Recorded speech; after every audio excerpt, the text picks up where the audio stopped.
मुगल साम्राज्य का संस्थापक माना जाता है। वह तैमूर और चंगेज खान दोनों का वंशज था।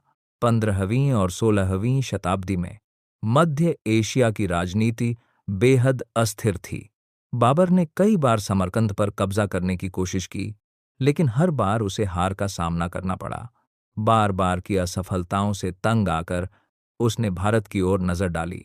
अब सवाल उठता है कि आखिर भारत ही क्यों? इसके कई कारण थे। पहला, धन और समृद्धि। भारत को उस समय सोने की चिड़िया कहा जाता था।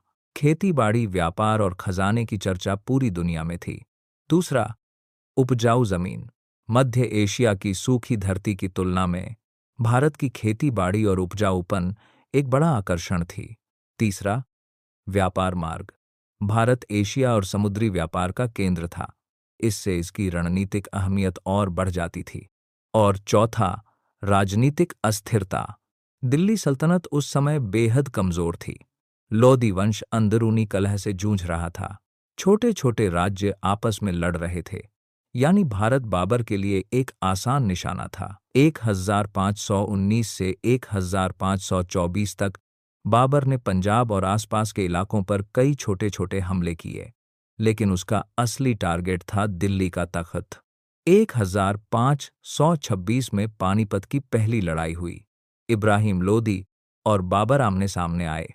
इब्राहिम लोदी के पास 1 लाख से ज्यादा सैनिक थे, जबकि बाबर के पास सिर्फ 12 से 15,000। लेकिन बाबर ने युद्ध में तोपों और नई रणनीतियों का इस्तेमाल किया।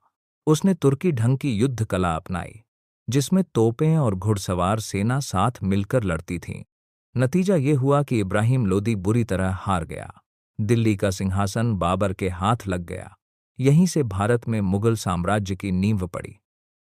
अब बड़ा सवाल यह है कि क्या बाबर और उसके वंशज सिर्फ लूटने आए थे, या यहाँ स्थायी शासन करने भी आए थे? शुरुआत में तो बाबर का मकसद सिर्फ एक मजबूत राज्य पाना था, क्योंकि समरकंद में वह सफल नहीं हो पाया। लेकिन धीरे धीरे मुगलों ने भारत को अपना घर बना लिया। अकबर, जहांगीर, शाहजहां और औरंगजेब, इन सब ने लगभग 300 साल तक भारत पर शासन किया। उन्होंने सिर्फ राजनीति ही नहीं बदली, बल्कि कला, स्थापत्य और प्रशासन पर भी गहरी छाप छोड़ी। मुगलों का असर। भारत पर मुगलों का असर बहुत गहरा रहा। दिल्ली, आगरा और लाहौर जैसे शहर कला और संस्कृति के केंद्र बने।